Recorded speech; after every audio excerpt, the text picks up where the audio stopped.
Well, we got set up. Welcome to day 2 of the conference. I hope you enjoyed day 1, and those of you who joined us for dinner last night enjoyed that too. Got a small flavour then of kind of the voluntary sector in Sheffield, and thanks to Paul and Helen at Voluntary Action Sheffield for kind of making it happen. So this is the opening plenary of day 2. Welcome. Yesterday's plenaries are all about kind of taking stock of the bigger picture in terms of power, partnership and civil society. And this morning what we wanted to do was kind of take things down to the ground level, if you like, and give you some insights into the local voluntary sector in Sheffield through some first-hand reflections on the state of partnership working and volunteering locally.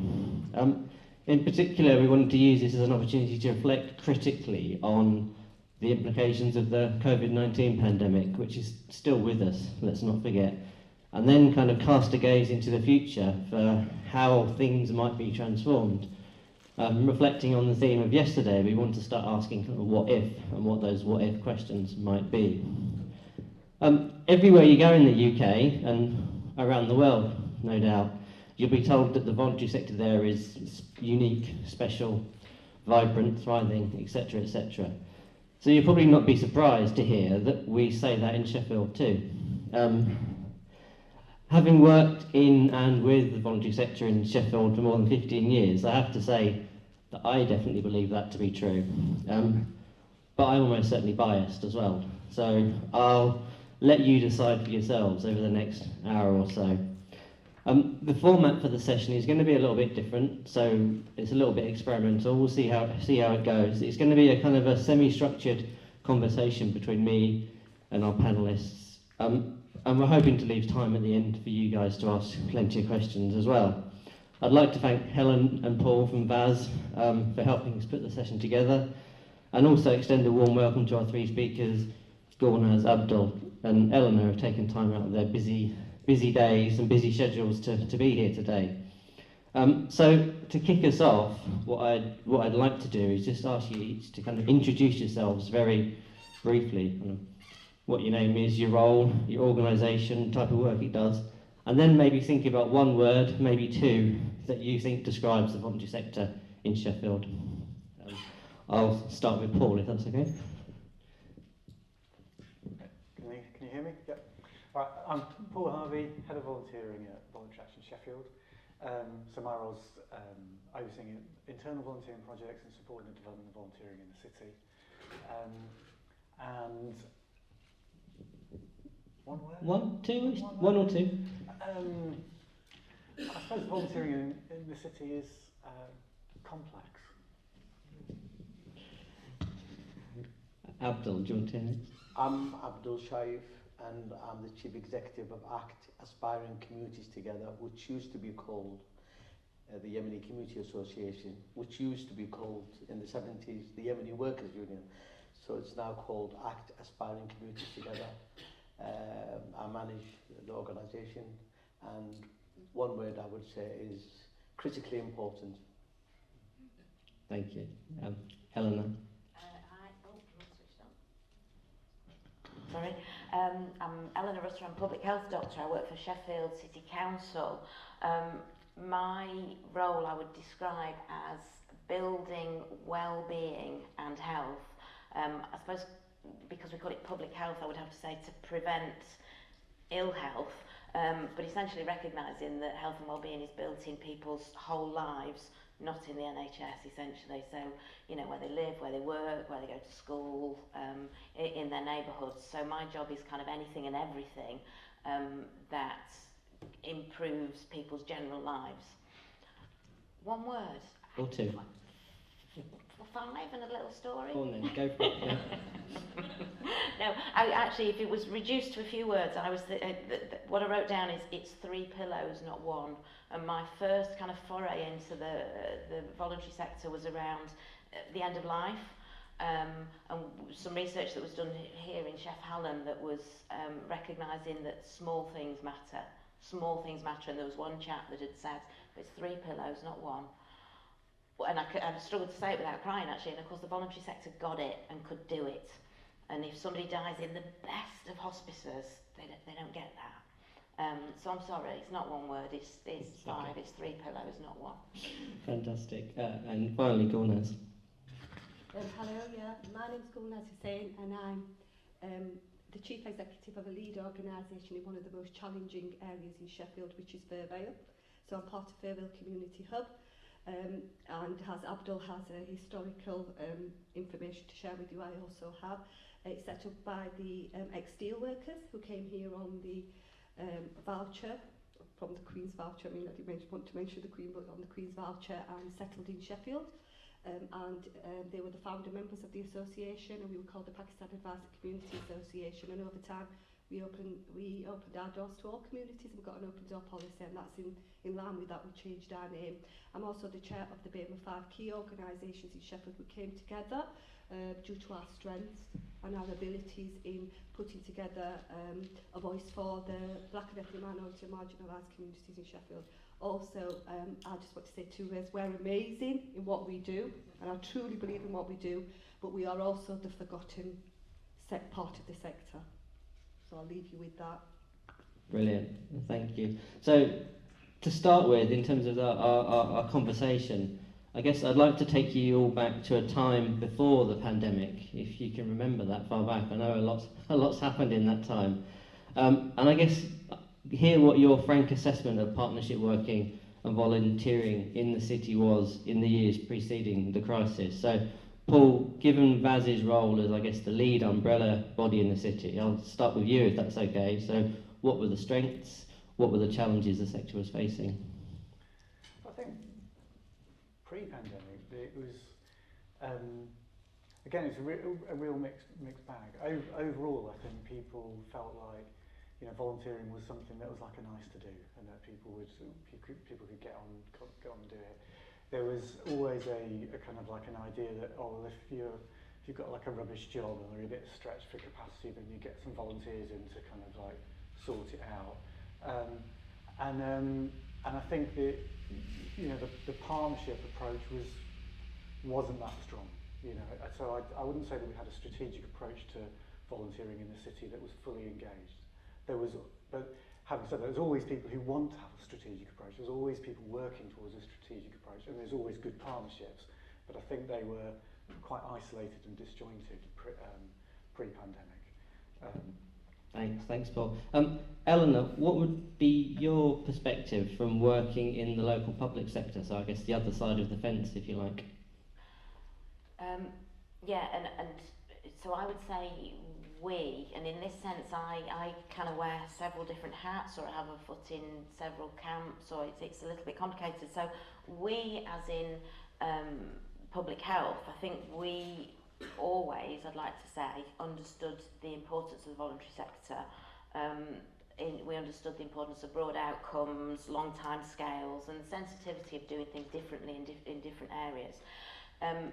The other we that I represent, the sort of local commissioning type organisations, I think we're gradually, I think it was gradually improving, but there was a real tendency to focus on the short term, narrowly focused outcomes that people could measure, although measurable outcomes are a bit disingenuous anyway. If you can measure it, it actually ends up being pretty meaningless. I think really the really big concerns were the system centricity, and I guess what I mean by that was the sort of NHS local government, the people with the big money viewed them as central, and the voluntary sector can come to us and talk our language, and that was really damaging. And I think also damaging was there was a sense that the voluntary sector is a cheap service provider, and I think it is a tendency, what we know actually is the voluntary sector tends to be cost effective, but primarily it does brilliant things for real people within the lives that they live. But so I think generally I will defend us as public health people, but us as local commissioners, I think it was not great. Yeah. Gulnaz and Abdul, you both represent organisations who work with some of the most deprived and excluded communities in the city. So I guess, what would your assessment be from working on the front line in the period leading up to the pandemic? I'll go to you first, Gulnaz, if that's okay. it was extremely difficult because we'd gone through a stage of lack of investment, and so supporting volunteering is not just a matter of bringing volunteers in and just asking them to join a project. They need to feel valued, and they need expenses covered, and they need to be supported properly. So when we first set up, the organisation had lots and lots of volunteers, and that's what made it happen, and that's been primarily the reason why we had existed. But as time had gone on, a lot of volunteers dropped off, and the recruitment around volunteers did become quite stale over a period of time due to lack of resources, commitment and capacity. But leading up to the pandemic, people wanted to save lives, and people came together in all sectors, including the voluntary sector. So we did see a radical change, and we did see the investment come after hard work with Voluntary Action Sheffield, getting ourselves round the table and being around the table to make those decisions was very important, and we felt valued, and we were willing to come on board. Is that a fair enough response, do you think? Sounds good. Abdul? Abdul, yeah, from your perspective, the period kind of before the pandemic, how was that for you? Just to add to what Gulnaz said, before the pandemic, we tended to work alone as organisations. I think one positive side of the pandemic.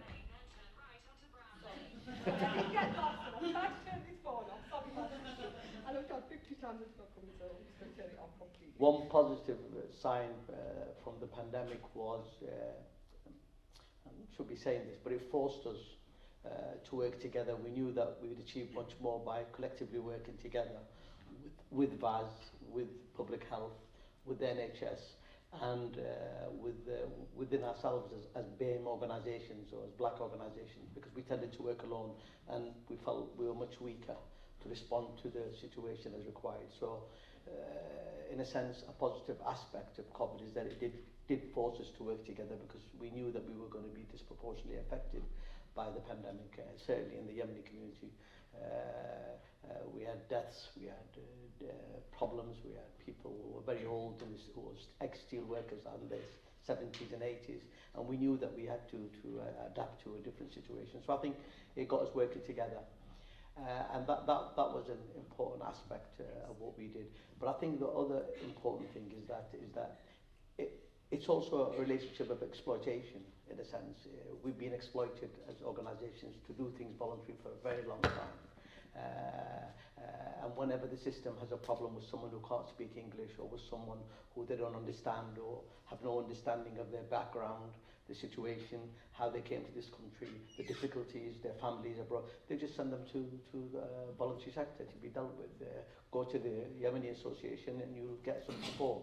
And I think it's a relationship of exploitation. I think what COVID has uncovered is the type of work that we do and the importance of it to the system.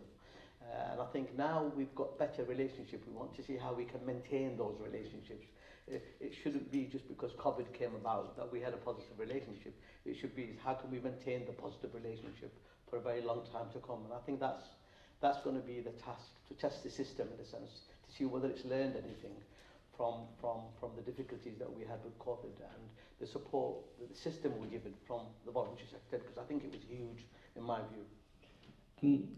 Eleanor offered some fairly honest kind of reflections around the state of commissioning. I guess how did that feel like from the voluntary sector? What was commissioning with the public sector before the pandemic? Was that a real challenge, I guess, for the sector as a whole, but I guess also for Gulnaz and Abdul leading kind of the BME-led organisations? I suspect the challenges are even harder. Yes, we've got a real problem in terms of, first of all, representing our community, because believe it or not, people, for example, in the Yemeni community, think that the community leaders are their representatives, not the councillors. And in a sense, that's a real problem, because we're not. Most of us are volunteers, yeah, but yet we get the blame, we get the accountability issue to the community. And I think in that sense, people don't understand that. There's a lot of pressures on the particularly the BAME community organisations. You're not delivering, you're not doing enough. Where are the community leaders, yeah? And so we take the political issue on.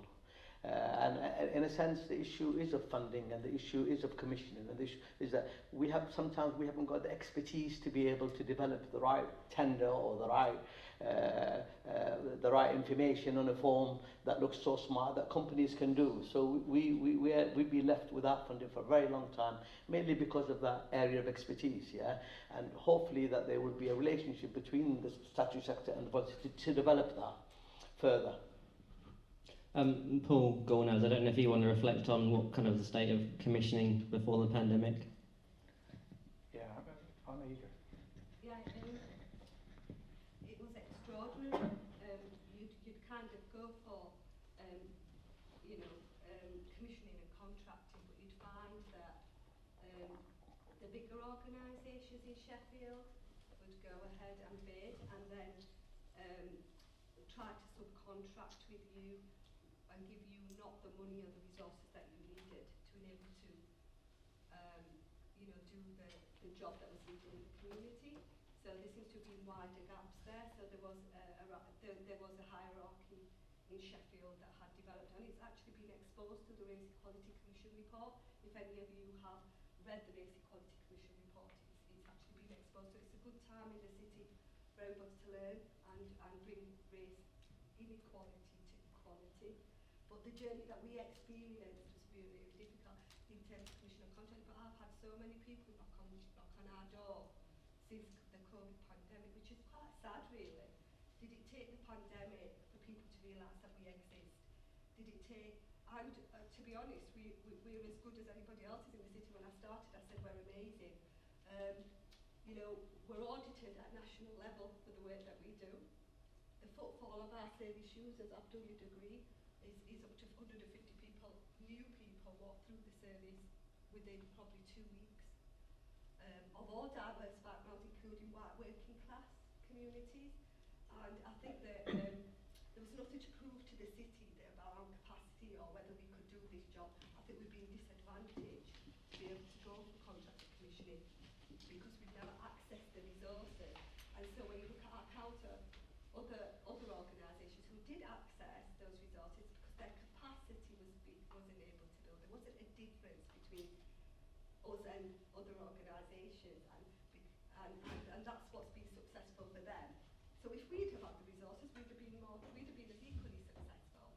So I'm just trying to kind of not get what Abdul said as misinterpreted into something about a weakness of where we were. We weren't weak, we were put there, and let's not get that confused.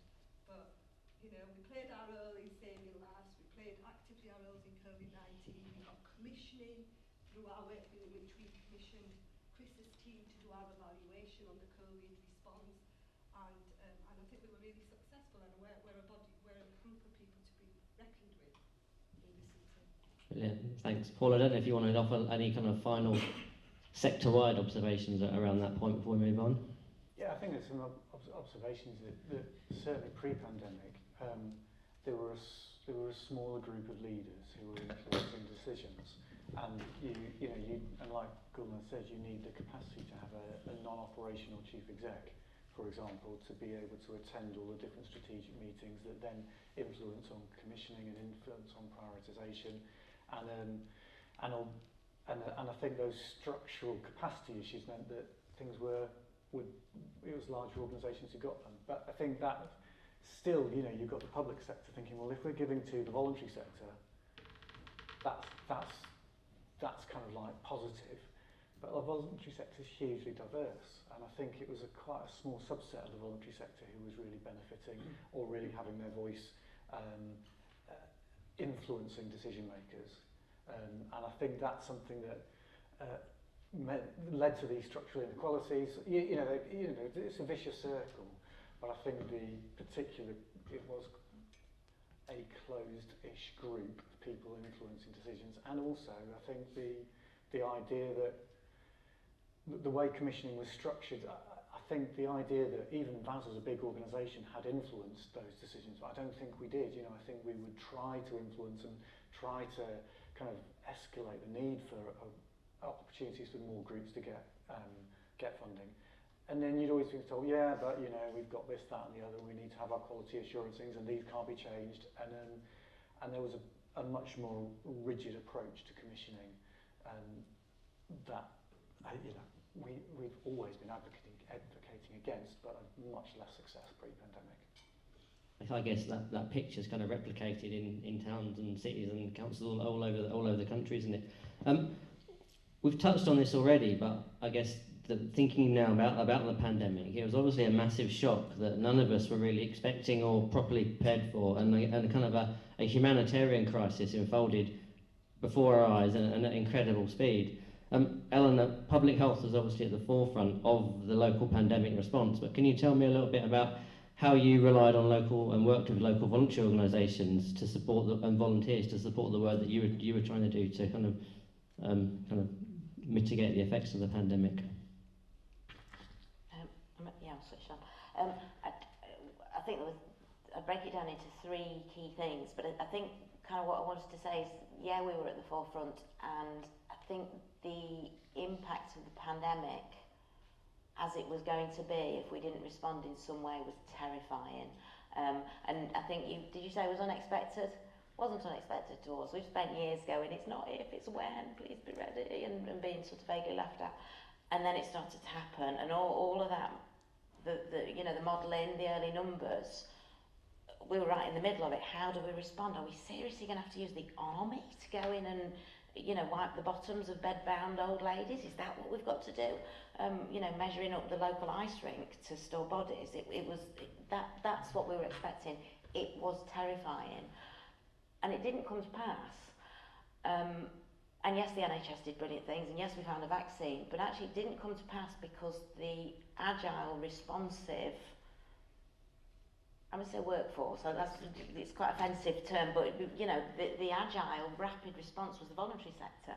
So the three key things really was that, that humanitarian, immediate thing, food, medicines, delivering stuff to vulnerable people's homes, voluntary sector. The vaccine rollout, I know Boris Johnson would like to take single personal responsibility for that. Voluntary sector, I mean, we all saw, I had my first vaccine on a school playground, and the whole thing was just staffed by volunteers. People just stepped up, and to be honest, it's the most efficient time I've ever had a vaccination. So smooth, it was absolutely brilliant. I think the other thing that was really, really significant was the community champions just down there in communities where there was a lot of vaccine hesitancy for very, very sensible, real reasons. People were nervous about the vaccine. Not everybody, but a lot of people were, and a lot of people that were probably going to be from some of the most vulnerable groups. I'm a white middle-class doctor, and I have no resonance in some of these communities, but community champions do. And I think there was a lot of vaccine take-up because of just one-to-one conversations with people on the ground, and that made a real difference.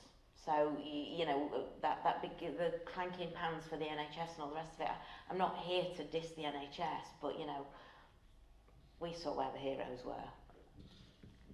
Yeah, thanks.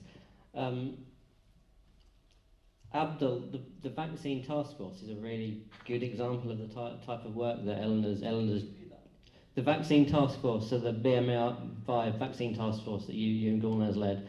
That was a really good example of the type of work that Eleanor described. Could you give a brief overview of what that work involved and why you think organisations like yours were so well placed to do that type of work during the pandemic?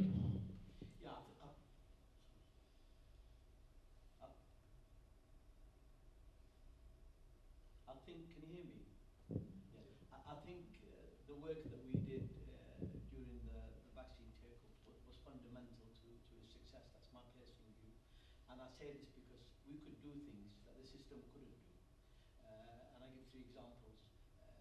The police were having real difficulties in areas like Bainbridge, Spittle Hill, where people would gather together culturally. And in Firvale, where Gulnaz is, with the Roma community who would gather in big groups.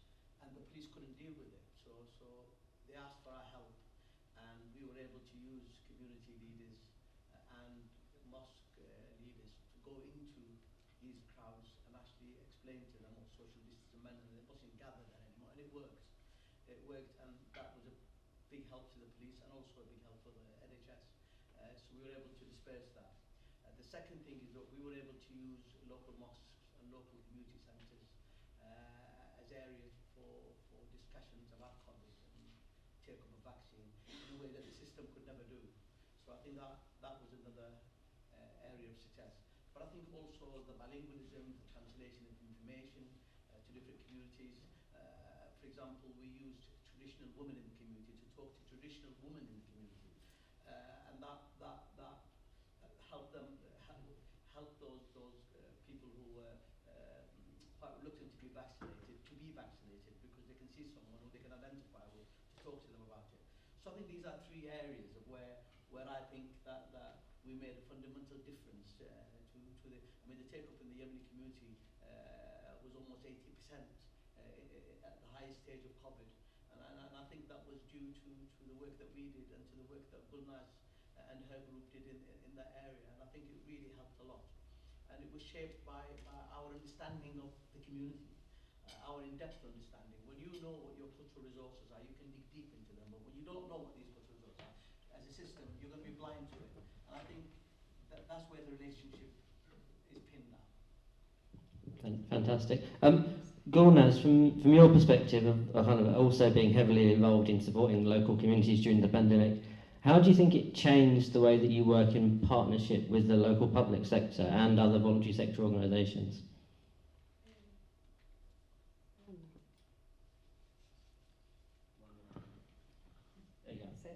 I'll work this out. I'm not usually given this privilege, I'm usually given them and it can't stay on because I'm holding that. Right, okay. What was the question again? Sorry. So, how did the work that you did during the pandemic, how did that change the nature of partnership with the public sector and the local voluntary sector as well, other voluntary organisations? Okay, I'll just say it as it is. I was about to explode, being isolated and not integrated into mainstream discussions for quite a long time. So when the pandemic did come, Voluntary Action Sheffield set up some VAS hubs where we became actively involved in that. At the same time, BAME Group started coming together under the COVID-19 response, and it was like dipping out of two different groups all the time because we were worried about the disproportionate impact on BAME, and I think Burn Grief and Firvale were coming third in the country in terms of loss of life. So we were seeing people who we were engaging with for many, many years just dying. So it was a terrible time for us. So in terms of making sure that we were around the table with a multi-racial and multi-agency perspective, we also needed to comfort ourselves with knowing that we were doing something directly to benefit people from minoritized groups. So we was like kind of juggling our time. We had to kind of shut our centres down because we're very busy in terms of COVID. So the time that we had, because in terms of capacity, we had to decide, do we do the work that we always do? Do we then make the important decision to join Voluntary Action Sheffield and put our heart and soul in, take our teams with us?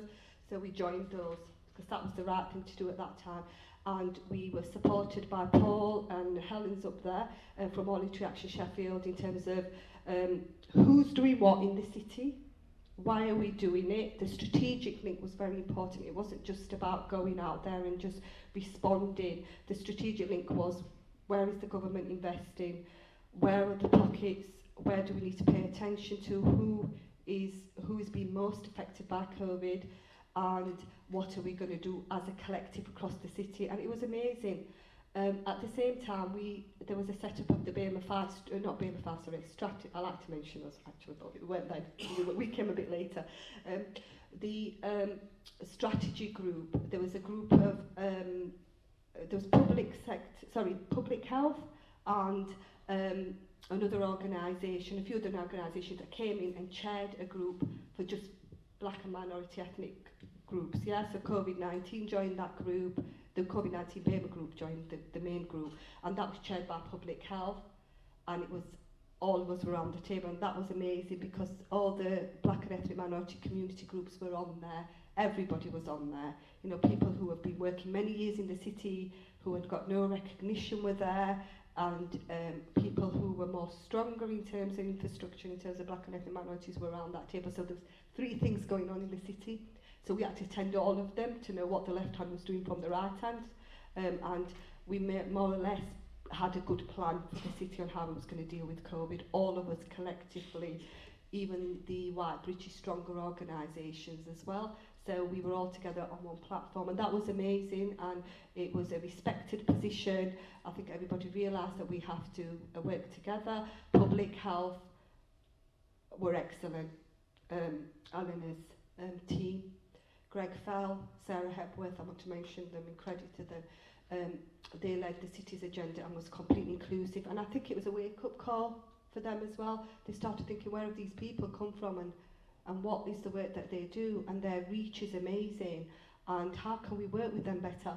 So that improved the dialogue between the voluntary sector and the public sector, in particular public health.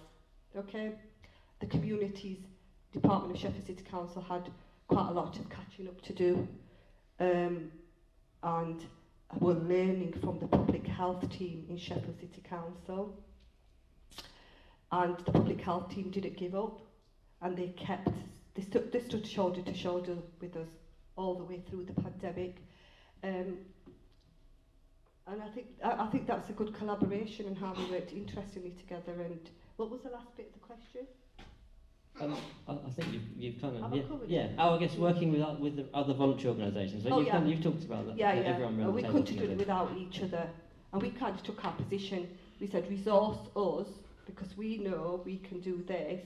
I think you need to go and do that, rather than others think that they could do for us. We was able to take a position.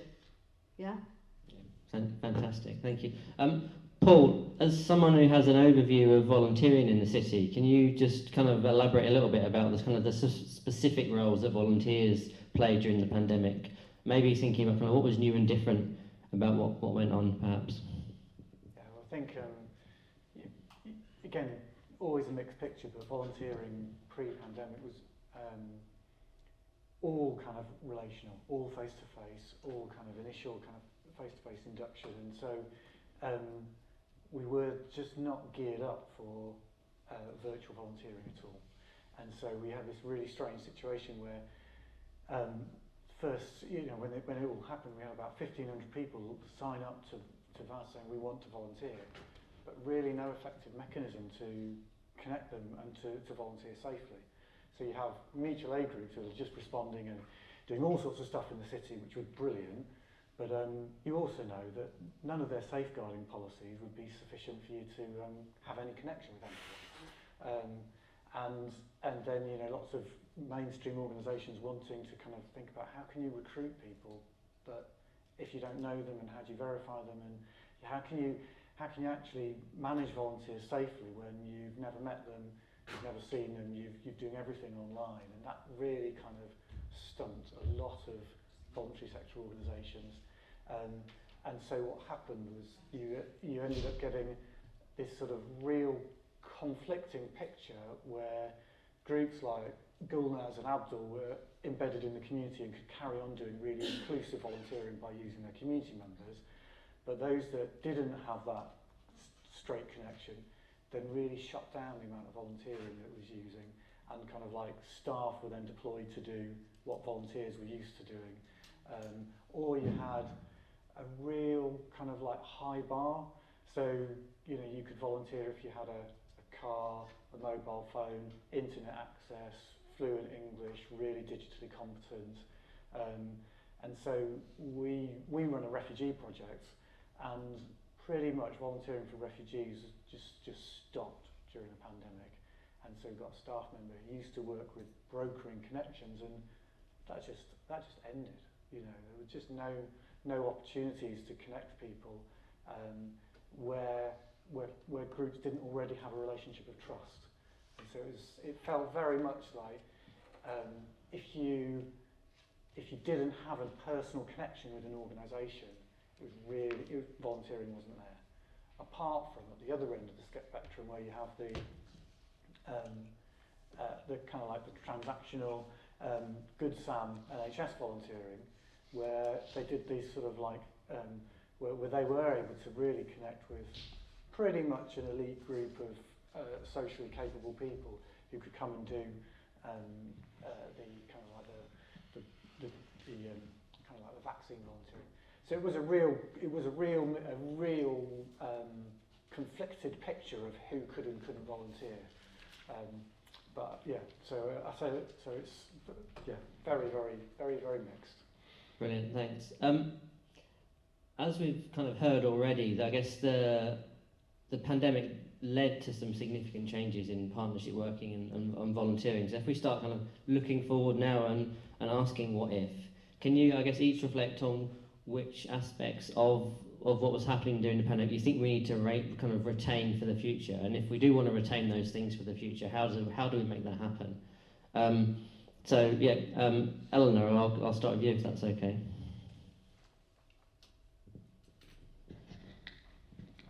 I'm back on.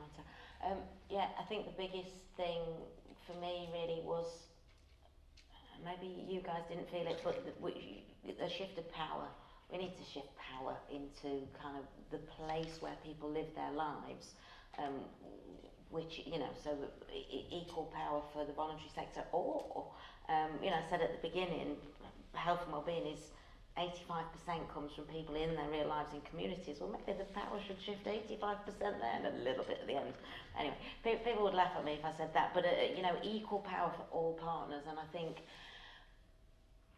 it's not even about maintaining. I think we've got further to go, that if we want better outcomes for real people, we need to work as a system where all partners in that system contribute the bit that they're best at. So, if I have a heart attack right now, I don't want you guys dealing with it, get me into a hospital, please. But, there is so much that is really, really important out there, and the statutory sector is not good at it. The people that are good at it need an equal, an equal seat at the table, I think. Power is often, I guess, represented by resources and the size of resources, and I guess if you're going to shift power, you need to shift resources as well. I just wondered if you had any thoughts about how that's a really difficult thing to do, isn't it, in the context of a kind of a financially constrained public sector. Absolutely, yeah, but it's I suppose it's the same thing for me as well. I talked earlier about me having a foot in several camps. I think public health have always understood this, that if we want to look at outcomes for people, we need to look at the whole system. We need to use our money in a sensible way that improves outcomes for people, not just gets a good ambulance service. It's a very different way of doing things, and I think we're struggling. And certainly then, when money becomes tight in the public sector, people they get frightened and they focus in on what is normal to them. So I suppose those of us, public health, I need to take responsibility for this. Those of us with a foot in a few camps. I think my commitment is always, when the system focuses in, to keep pulling it out and saying, where are the real interventions that need to happen. Brilliant. Thanks. So I'll go to Abdul now. I guess what do you think you want to retain from what happened during the pandemic to make sure that the future is better for organisations like yours and the communities you work with? I think that we need to develop what we've been able to achieve during the pandemic. We mustn't lose sight of all the positive aspects of that relationship, like Gulnaz said in the beginning. I think it's very important that the system now rises up to ensure that they don't lose what we've built up over many years and just wait for another crisis to happen. But I think there's also an issue, I'm being a little bit critical here, there's also an issue of mistrust. I personally don't trust the system, because when I speak to clients, I'm taking you back to the ground. When I speak to clients about the pandemic and trying to explain to some of them about the need to take vaccination, the issues that they come up with are totally irrelevant to the medical and science issues. One guy says to me, he goes, "Brother Abdul," he goes, "Why do you want me to trust these people? They colonized us for 128 years. They asked me to come here and work in the steel industry so I can build my castle back home, because I ended up with a social housing flat at the end of 50 years of work. I could never earn money even to support my own family. These companies are exploiting people all over the Middle East and Africa that are making these medicines." And it was that kind of mistrust had nothing to do with the science, but it was that kind of mistrust that exists. And I think it's the same mistrust that exists between the community and the system. I mean, I'd like to praise the system because I think there's some brilliant workers in the system, brilliant public officers, yeah? But the system has not treated the black community of Sheffield in a way that they should be treated. And the Race Commission report is obviously an example of what's happened. They've not prioritised the resources to meet the needs within those communities. So our communities continue to suffer disproportionately in health, in education, employment, whether you like it or not. The statistics are overwhelmingly saying that. And I think it's important that the system and lead officers in the system begin to rethink their strategy, begin to reprioritise the way they spend money. It's not that we haven't got money. We have got money. I know the resource. I mean, it's the way that we've set up the system to deal with issues. And I think unless the politicians and the officers start thinking of that very carefully, we're going to end up losing in the future, losing that relationship that we've built over COVID. And I would never want to see that because we've worked hard to achieve that. Gulnaz, I just wanted to touch on the issue of power review, if that's okay. So I think the argument, the suggestion is we saw a kind of an equal or a narrowing of the power gap between communities and the public sector during the pandemic. But what do you think has happened to that power gap since then? So has it still narrowed, or has kind of the public sector kind of gone back to its old ways? Oh, that's a really interesting question. I'm just going to think about my answer. I'd say that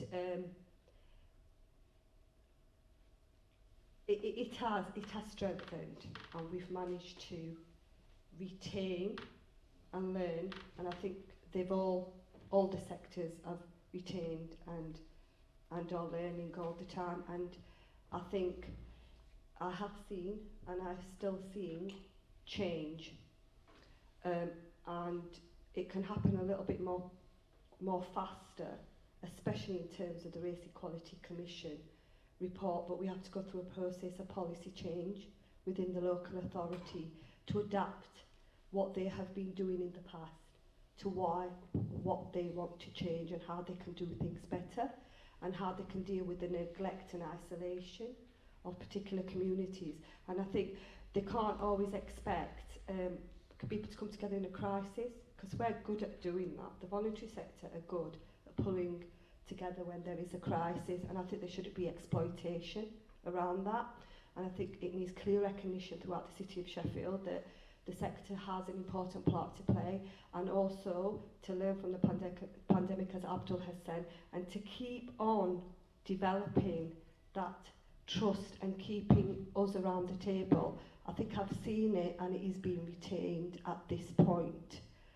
I'm not sure if things will change for the better or the worse, but one thing I will tell you clearly is that our sector will carry on with that strength of coming around the table in crisis and being there, but we like to see that not exploited. Yeah. So the power struggles between the different sectors, we hope that becomes easier and has and is. Yeah. I hope I made sense. No, thank you. That's really interesting and powerful. Nearly at the end of my four kind of questions that I've got written down here, and then there'll be an opportunity to ask questions. But I just wanted to kind of give you the final word, Paul, if that's okay. Because I know you've been giving a lot of thought to what a transformational model of volunteering might look like for Sheffield. So I wondered if you wanted to share some of your thinking about that, and how we might get there. Yeah, I think we've seen over the pandemic a real mix of how, and I think how the role of the voluntary sector, which is different to the role of volunteering, and then within volunteering, kind of how you really deliver services and have outcomes, but also that on the end of the spectrum, how do you enable people to have meaning and purpose in life outside of employment or outside of family, and I think you see these sort of things happening informally in different areas, and our passion is to think, well, where's this connection? So we rebuild from this economy. There's so many people kind of with mental health conditions, with unemployment, wanting to find some sort of meaning and purpose of how they can properly engage in society. But our picture of volunteering is that, just as an illustration, we had 500 roles on our system before the pandemic. It dropped to 40 in the middle of the pandemic. It's now up to about 200, but so many volunteer coordinators have been furloughed and made redundant. We've got everyone now, we're now new volunteer coordinators, and that kind of volunteer management expertise seems to have really been stripped out of the city or significantly impacted. And so that, and then charities are absolutely flat out knackered, they're absolutely exhausted, and so taking a volunteer that doesn't have the skills to do the role already is something that charities just don't have the capacity to do. And so there's this sort of disconnect between, if you send someone to a university, the university gets paid to teach them and to train them. If you send someone to a charity, it's like we're doing the charity a favour because we're giving them someone with no skills and no ability to do work. And like we're expecting charities to sort of use their own resources to train someone who will then probably leave in a couple of weeks. And you know, staff don't have the energy to do that anymore. Really, they didn't pre-pandemic, they certainly don't now. And so they're sort of saying, you know, that we're seeing the level of roles and commitment required really going up because they're like, we need capacity. The voluntary sector's like, we need volunteers to add capacity and add resource to us because we are flat out knackered and exhausted. But as a city, we kind of think, we want to shift that. We want to really invest in volunteer management. I think we need to really invest in volunteer management so that there is a pathway and a connection between, or an entry point for people who actually probably don't know how to set up a diary appointment in Outlook and send an email or deal with a difficult complaint on the phone. You know, where are those practical skills being developed? The voluntary sector and volunteering has got that opportunity, but we haven't got the capacity to do that at the moment. And for me, I think, you know, there's something really progressive about being able to create a real entry level and volunteer management expertise so that people have got that opportunity. Obviously, Abdul and Gulnaz are here because they're outstanding. You know, they do that already because they do that because they get people in communities. But we used to have like 300 organisations advertise with us, and those who don't have a core mission to develop their community tend not to have the capacity to take people who don't have skills. And that for me is, you know, I think we've got a real opportunity to build out of this. We've seen the benefit of volunteering, we've seen how useful it can be, but I think for me there's a bit of learning on thinking about really being clear about when is it the voluntary sector who's doing something and we're paying for staff expertise, and where it's volunteers that are really better than any paid staff. There's certain dynamics, there's certain positions I think where you wouldn't want to pay people even if you had the money, because that relationship with volunteers is what's valuable, and putting money in sours that, changes it. But how we can kind of really map and connect well-being, volunteering, skills progression, and lots of the expert volunteers who've got so much to contribute, or employees want to volunteer, but they don't want a job out of it. They just want to give back. You know, there are different aspects of volunteering. I think when we talk to people that, you know, as a city, I think we need to really build up a very multifaceted approach to volunteering, as opposed to let's just get some volunteers to do that, which unfortunately is still a bit of a comment. Thanks, Paul, and thanks all of you for your. Hopefully, you found that really kind of insightful kind of insight into what's been going on in Sheffield over the past few years. We've got about 15-20 minutes left in this session, so there's an opportunity now for people to ask questions of their own to either the panellists as a whole, or if you've got questions for specific panellists, yeah, please go ahead.